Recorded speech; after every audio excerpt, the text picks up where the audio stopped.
আসসালামু আলাইকুম। তো এই ভিডিওতে আমি দেখাবো কিভাবে স্ক্রিন রেকর্ড করে আপনারা ফুটেজ নেবেন ডাউনলোড ছাড়াই। তো এর জন্য আমি হচ্ছে ইউটিউবে গিয়ে যে বাইকটার ভিডিও দরকার সেই বাইকটা লিখলাম, লিখে হচ্ছে লাস্টের দিকে রাইডিং একটা এক্সটেনশন ইউজ করলাম। সেটা এই জন্য যাতে আমার মানে বাইক চালাচ্ছে এই টাইপের ফুটেজ নিতে পারি। হুম। তো সব কিছু খুঁজে টুজে আমি এই ফুটেজটা নিতে চাচ্ছি। তো এখান থেকে ফুল ভিডিওটা হচ্ছে 8 মিনিট, যদি বা ডাউনলোড করাই যায়, বাট আমি চাচ্ছি যে ডাউনলোড না করে শর্টকাটে যে অংশটা দরকার সেই অংশটাই শুধু আমি নেব। তো হচ্ছে আমি টেনে যে অংশটা দরকার সেই অংশে আসলাম, এসে আমি ইউজ করতেছি বান্ডি ক্যাম। হ্যাঁ, তো এই ভিডিওটা আমি ফুল রেকর্ড করতেছি টিউটোরিয়ালের জন্য, বাট আপনারা যখন ইউজ করবেন তখন বান্ডি ক্যামটা ওপেন করবেন, করে একটা শর্টকাট সেটিং করে নেবেন। হ্যাঁ, রেকর্ড অন অফ করার জন্য। তো সেটিংটা হচ্ছে ভিডিও অপশনে গিয়ে আপনারা রেকর্ড স্টপ অ্যান্ড হটকি, হ্যাঁ এখান থেকে আপনারা F4 ইউজ করতে পারেন, কারণ আমি অন্য কিগুলো ইউজ করছিলাম কিন্তু সেগুলো হচ্ছে অনেক ঝামেলা করে। হ্যাঁ, ধরেন আমি ABCD যে কোনো একটা দিলে অন্য কিছু হয়ে যায় ক্রোমের ভিতরে। তো সেই জন্য আমার কাছে সুবিধাজনক F4টাই লাগছে। হ্যাঁ, এটাতে অন্য কোনো ইয়া নাই, শর্টকাট অ্যাড করা নাই। তো F4 আমি হচ্ছে রেকর্ড এবং স্টপের জন্য রাখছি, আর পজ করার জন্য মাঝে মাঝে ভিডিওটা পজ করার জন্য, মানে রেকর্ড পজ করার জন্য আমরা F6 ইউজ করতে পারি। ঠিক আছে, ওকে। তো আমরা হচ্ছে কি করব, যে ভিডিওটা রেকর্ড করব সেই ভিডিওটা সেই অংশে আনবো, আনার পরে ক্রোম থেকে আমরা এফে ক্লিক করব। হ্যাঁ, এফে ক্লিক করলে কি হবে, জিনিসটা ফুল স্ক্রিন হয়ে যাবে।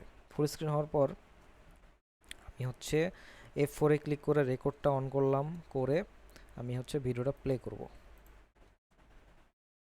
ভিডিওটা প্লে হচ্ছে, যতটুকু অংশ দরকার আমি ততটুকু নিব। নেওয়ার পর আমার ধরেন 5-6-7 সেকেন্ড এরকম নেওয়ার পর আমি ভিডিওটা স্টপ করব। দেন হচ্ছে পরের যে অংশটা দরকার, আমরা পুরো ভিডিওটা টেনে দেখব যে পরের যে অংশটা আমাদের দরকার। যেমন এই অংশটা আমার ভালো লাগছে, এই অংশটা আমি এনে আমি হচ্ছে আনলাম, আনার পরে আবার ভিডিওটা প্লে করব। এরকম 6-7 সেকেন্ড রাখবো,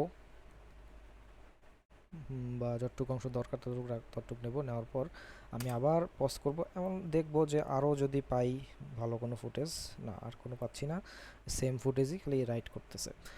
তো শেষ আমাদের নেওয়া। আমরা এফে ক্লিক করে দেন ছোট করব, ছোট করার পর হচ্ছে আমি হচ্ছে ওই আমাদের ব্যান্ডিকামে যাওয়া লাগবে না, আমরা হচ্ছে আবার F4-এ ক্লিক করব। করার পরে জিনিসটা কিন্তু রেকর্ড করা বন্ধ হয়ে যাবে। হ্যাঁ, বন্ধ হয়ে যাবে। দেন আমি ফুটেজটা কই পাবো, বান্ডিগাম থেকে হোমে ক্লিক করে এই যে লাস্ট যে ভিডিওটা দেখবেন সেটাই হচ্ছে আমাদের কাঙ্ক্ষিত ভিডিও। এখান থেকে রাইট ক্লিক করে আমরা ফোল্ডারটা ওপেন করব। তো আমি হচ্ছে ফোল্ডারটা অলওয়েজ ওপেনে রাখছি। হ্যাঁ, এখানে কি হয়, বারবার হচ্ছে রেকর্ড করার পর এই যে প্রথম অংশে আমার ভিডিওটা চলে আসে, আমি কি করি এখান থেকে ড্র্যাগ করে জাস্ট টাইম লাইনে ছেড়ে দিই। হ্যাঁ, তো আমি যেহেতু এখন করতে পারতেছি না, যেহেতু টিউটোরিয়ালটা রেকর্ড করতেছি এই জন্য আমি দেখাতে পারতেছি না। তো অনেক সময় দেখা যায় যে ভিডিওটা দূরে চলে যায় বা এলোমেলো হয়ে যায়, তখন কি করবেন, সোর্টে ক্লিক করে ডেট অনুযায়ী এটাকে সোর্টিং করে দেবেন, তাহলে প্রথমে চলে আসবে আপনার ভিডিওটা, রেকর্ড করা লাস্ট ভিডিওটা। তো এভাবে করে আপনারা ধরেন আমি হচ্ছে এই ভিডিওটা রেকর্ড করলাম, এখন করে আমি হচ্ছে ধরেন প্রিমিয়ার প্রোতে আনলাম, এনে আমি সোর্সে ছেড়ে দেবো। সোর্সে ছেড়ে দেওয়ার পর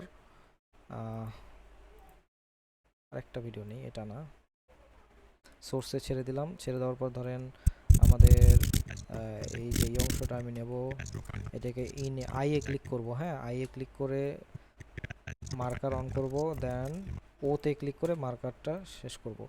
দেন হচ্ছে আমি হচ্ছে শুধু ভিডিও নিতে গেলে এইখানে ক্লিক করব, আর যদি ভিডিও অডিও দুটাই নিতে চাই তাহলে এইভাবে করে ছেড়ে দেবো।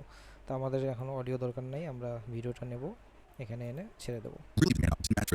যত অংশ দরকার ততটুকু রাখবো, রেখে আরেকটা কাজ করতে হবে, সেটা হচ্ছে যে উপরে যে ব্যান্ডিগাম লেখাটা চলে আসছে, তো এটা রিমুভ করার জন্য আমি একটা প্রিসেট বানায় রাখছি, সেটা হচ্ছে যে আপনারা ব্যান্ডিগাম স্কেল 2, হ্যাঁ এইটাকে এনে এখানে বসাই দিবেন, ব্যাস আর কিছু করা লাগবে না। What really made the TDM stand out was its unmatched reliability. ঠিক আছে, এইভাবে করে আপনারা রেকর্ড করে মানে ধরেন 10 মিনিট 20 মিনিটের একটা ভিডিও, সে এত বড় ভিডিও তো ডাউনলোড করা অনেক সময় সাপেক্ষ অনেকের ক্ষেত্রে। তো তখন আপনারা এই শর্টকাট ইউজ করে ইচ্ছা মতো যে কোনো অংশ, ভিডিওর যে কোনো অংশ এনে আপনারা ইউজ করতে পারবেন। ধন্যবাদ।